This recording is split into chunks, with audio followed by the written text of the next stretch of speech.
So now they're furious at me. I've come down to get grandma to comfort her granddaughter who I have no responsibility in. I'm supposed to be going to work and I'm getting woken up at 12 o'clock with this girl crying herself to sleep every night. Now, my father and his new wife downstairs, they're just trying to torture this little girl and let her cry, thinking of her mother all night. They're trying to let her cry herself out. So I go in the doorway, say, "Do you want grandma?" She goes, "Yeah." And she stops crying. I go downstairs, I get grandma. But grandma's pissed at me. Just let her cry herself out. What the fuck you getting me up for? Damn it all. So then they start going, how can we attack Zach? How can we turn this into some mental illness? How can we start our shit up again? I don't know that they're going to do this again to me. They're going to belittle me, they're going to fantasize, and they're going to try to make up stories about me again. This time they're going to try to make me out to be a sex offender. So anyways, I get grandma, I go back to bed. So what happened? I got up out of my bed, I went in the doorway, said, "Do you want grandma?" And I went down and got grandma. That's it. The next morning, I'm yelled at to come downstairs, and they tell me how much of a sex offender I am. "How dare you? What are you trying to do with little girls, huh? What are you doing? You had no shirt on. Yeah." And you know what I said? I fuck up sex offenders. So if not wearing a shirt means that I rape little kids, then I will never wear a shirt again. But if I see dad walking to get ready for the pool with no shirt on around little kids, that means I need to fuck him up. Because he's purposely being a sex offender when he knows better. Because dad walks around with shirt in front of other little kids too. And he's never once tried to cover up his stomach while he's going to the pool coming back. Now, what did I do? I got up out of my bed, asked her if she wanted her grandmother, and went downstairs to get grandma. Okay, could have grandma just went up there because she can hear the crying? No, because she wants to have her cry herself to sleep. Well, this sounds like a problem with grandmother and my father, not a problem with us. I gotta go to work. I'm hearing crying for every night for hours. I need it to stop. All she needs is grandma to say, "Mom will be back," and then the crying stops. But I'm not gonna go in there and comfort her because then I'm gonna get attacked. So I just go in the doorway and say, "Do you want grandma?" I'm in the doorway. There's a bed. I'm in the doorway. I sit down for a second. "Do you want grandma?" She goes, "Yes." I go downstairs. That is it. It's the doorway. She's on the whole other side of the room. I'm nowhere near her. So there's no reason to belittle me and make up stories about me, except that is their favorite pastime. Trying to make me seem like something I'm not because they did something they didn't want to do. They had to get out of bed to comfort their granddaughter. Why? Because your daughter is in prison. Why is she in prison? Because she is actually the spoiled one. Did she get to go to high school? Did she get everything she wanted? Did she get a house? Did anybody belittle her for her boyfriend? Did anybody ever drug her seriously? Did they cut off her education? None of those things ever happened to their daughter. But she's in prison and they're shelling out money for her while treating me like shit while I'm giving them money. So what's going on? My father and his wife are giving money to their daughter. Meanwhile, they're having me work and give them money. So Amy must be paying for her granddaughter to stay there. Must have paid back too, right? No? Well, you must have belittled my father for not wearing a shirt, right? You pointed out that he's acting like a sex offender. You told my father to cover up. No. Oh, well, couldn't you just fix this shit to begin with? Couldn't we just cleared out my mother's stories about me, got me epilepsy medication at any time in the last 25 years? Let's see. I was cold in the living room and bumping in the furniture for 10 years. Could have we brought me to the doctor for my coordination issue and bumping into the furniture at that time? Yes, we could have. Would have it helped with the diagnosis of moving my body, and would have it made a difference? Absolutely. Why did that not happen? Because my mother made up mental illnesses again. She called me a shithead again. She called me all, "Oh, it's suicidal behavior." Yeah, he got scabs on his shins and he bumps in the furniture all the time because he's suicidal.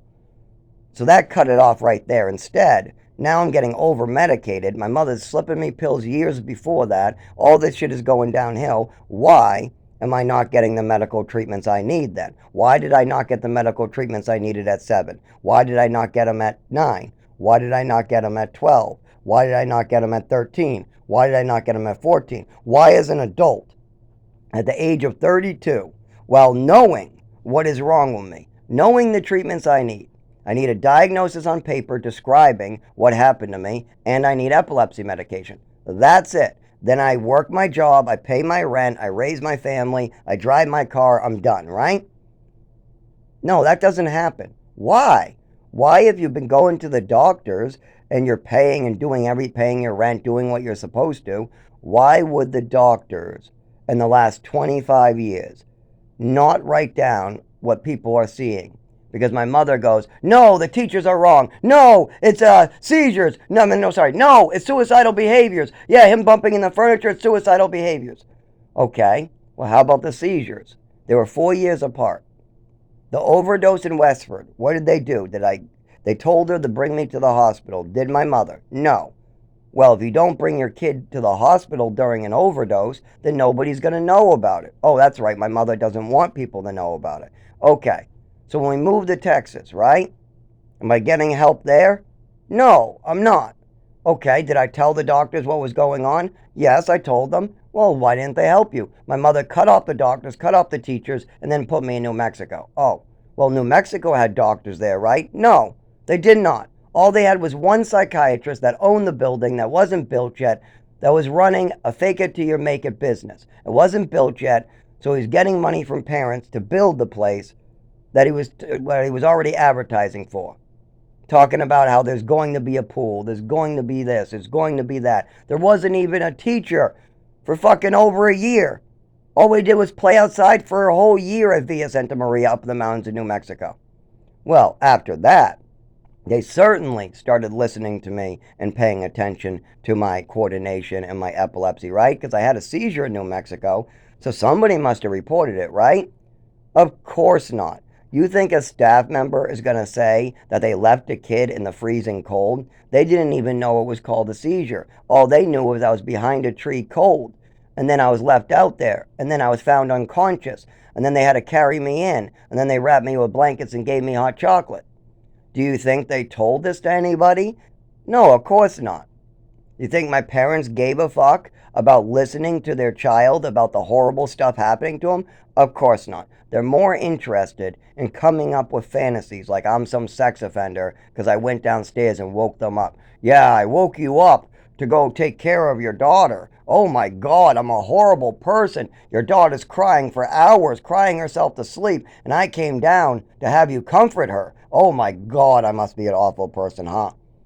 And that's how they act every fucking time. They'll get drunk shit-faced too, and then try to pass out. Take this breathalyzer, take this drug test. While they're all tipsy, you can hear their voice slurring a little bit. I mean, they act like I have an addiction specialist.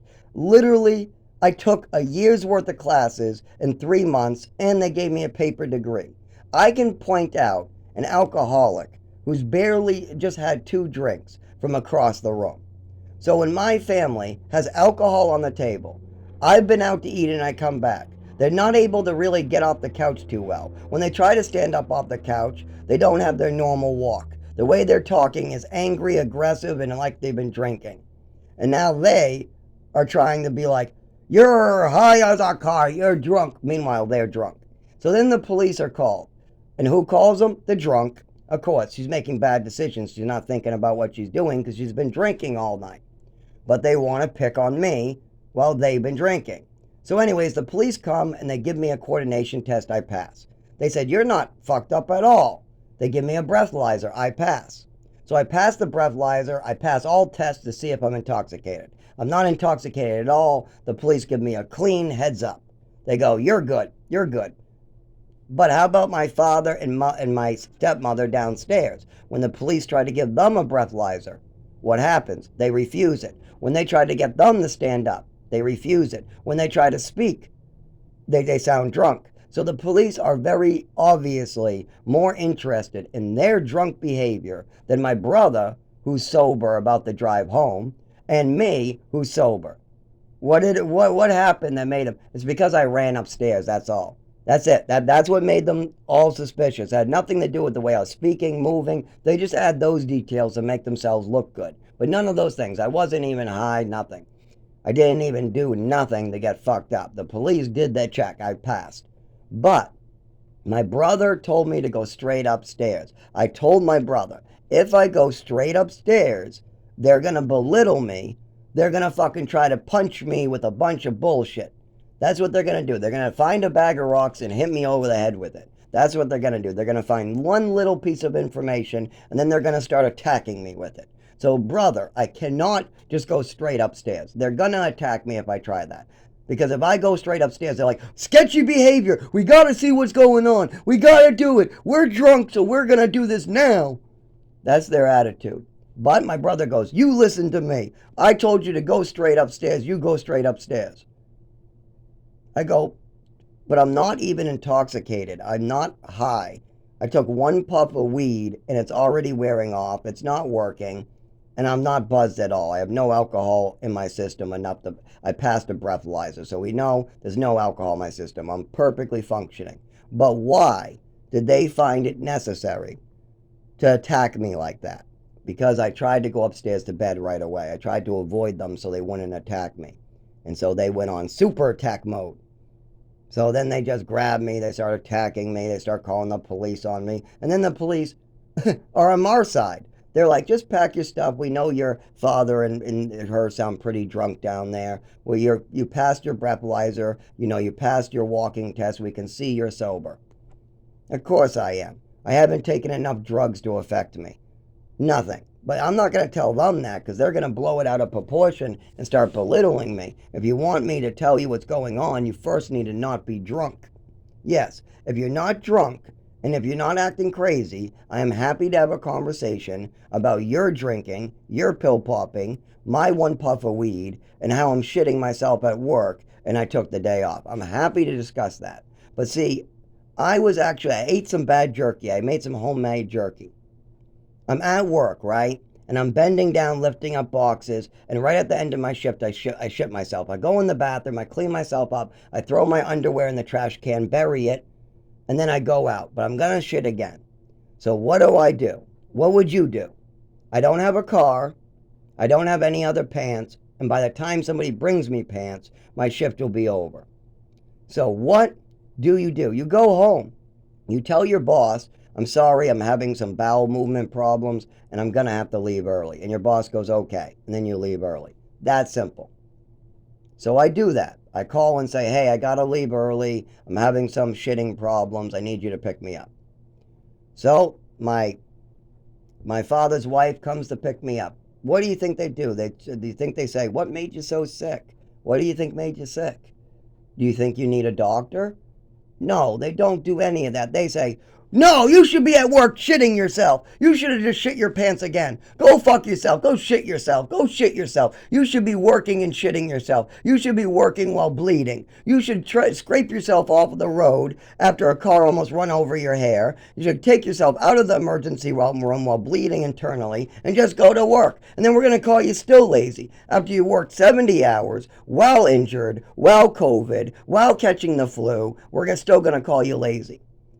Well, you guys are so fucking lazy. My father is so fucking lazy. He's a workaholic that likes to work. But when it comes to his family, he's the laziest motherfucker in the world. When his wife was hurting a child, he was so lazy he didn't want to deal with it that he would walk away and let it continue. When his wife was out of control, calling me less than a dog, less than human, he would allow it to continue. He allowed this stuff because he is a lazy motherfucker. He knows how to show up for work, and he came from a generation that has no idea what it's like to work 80 hours just to make ends meet. No, they don't. Because in your time, your mother and father gave their lives to give you a future. My mother and father took my life so they could have vacations. Very different. My father's father was in the 1915 to 1930s. They worked hard to give worker rights to their children.